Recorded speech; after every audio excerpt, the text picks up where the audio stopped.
Bom, hoje a gente vai explorar um conceito que é ao mesmo tempo poderoso e bem perturbador.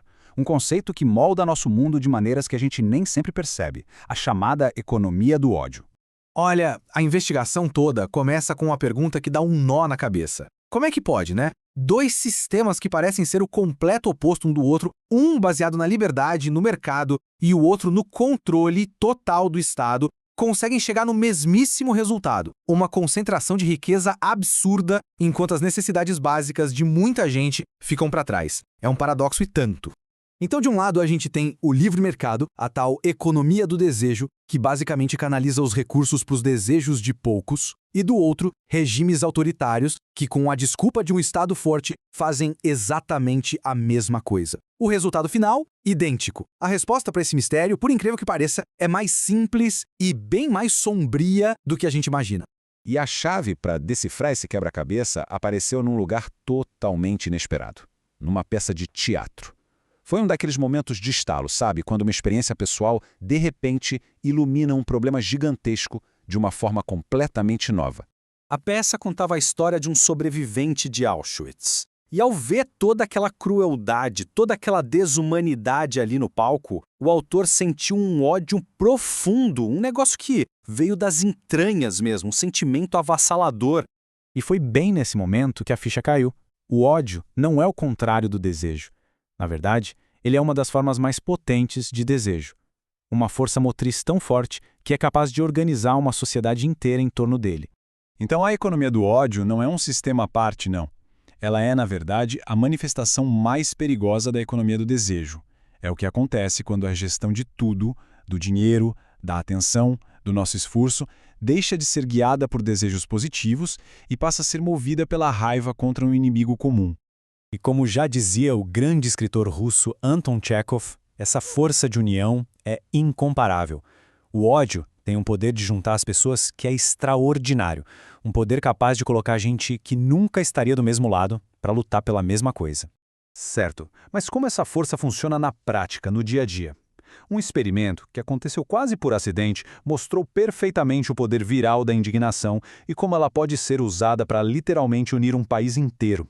Tudo começou numa entrevista de rádio. Foi jogado na mesa um dado assim chocante. Os 5 maiores bancos do Brasil, juntos, arrecadavam mais de 100 bilhões de reais por ano só com taxas e tarifas. Para a gente ter uma ideia, esse valor era maior que o orçamento federal inteiro para a saúde ou para a educação daquele ano. O trecho mais explosivo daquela entrevista virou um vídeo. E o resultado foi uma bola de neve. Em questão de dias, o vídeo se espalhou de uma forma absurda, de centenas para milhares, dezenas de milhares, até bater a marca de quase 10 milhões de compartilhamentos.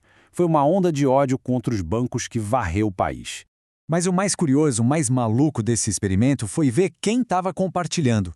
Figuras de espectros políticos totalmente opostos, de ícones da extrema-direita a grandes nomes do campo progressista, todos divulgando o mesmo vídeo com a mesma paixão. O ódio ao inimigo comum criou uma aliança que ninguém esperava, provando direitinho o que o Chekhov disse.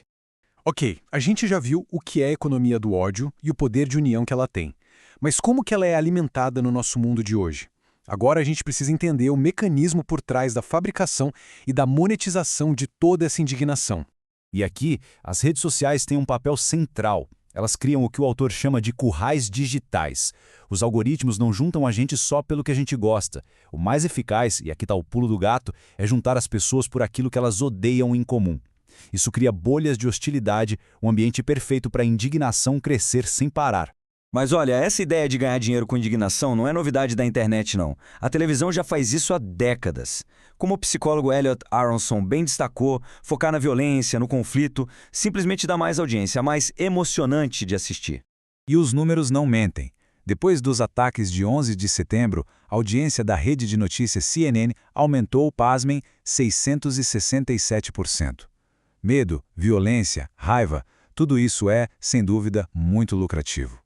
Isso acaba criando um ciclo vicioso, sabe? A violência gera o desejo de assistir, esse desejo gera engajamento e o engajamento gera lucro. E claro, esse lucro incentiva as plataformas a produzir e a promover cada vez mais conteúdo que causa indignação. É um motor que se alimenta sozinho. Agora, vamos ver como todos esses conceitos saem da teoria e são aplicados no mundo real, para atingir objetivos políticos bem concretos. O debate sobre a reforma da Previdência no Brasil, lá em 2019, é um estudo de caso perfeito. Era uma legislação com vários pontos bem cruéis, bem populares e que precisava ser aprovada de qualquer jeito. A ferramenta escolhida para isso? A economia do ódio. A estratégia foi um manual, a receita de bolo. Primeiro, escolher um alvo fácil de odiar. Um grupo pequeno com privilégios, como políticos com aposentadorias vistas como injustas. Segundo, amplificar essa narrativa simples ao máximo na mídia. E terceiro, esconder convenientemente os fatos complicados sobre quem realmente ia perder com a reforma. Porque por trás daquela cortina de fumaça, quem ia pagar o pato não eram os privilegiados, eram as populações mais vulneráveis. Os trabalhadores rurais, a população pobre, negra, enfermeiras, professoras, idosos em situação de miséria. Milhões de pessoas que já tinham muito pouco e que estavam prestes a perder ainda mais. E o resultado disso tudo é profundamente trágico. A campanha de ódio deu tão certo que uma parte enorme da população, que seria diretamente prejudicada pela reforma, acabou defendendo a medida com unhas e dentes, achando que estava lutando contra os privilégios de outros. A pergunta que fica é, no fim das contas, quem se beneficia com isso? Os ganhos são muito claros. A mídia lucra com engajamento. Os políticos conseguem aprovar suas agendas. E as grandes instituições financeiras controlam a narrativa, garantindo que as políticas sejam sempre favoráveis a elas. E tudo isso nos deixa com uma última pergunta para a gente pensar. Se a nossa indignação se tornou um produto tão valioso, tão rentável, quem é que está de verdade pagando o preço dessa economia?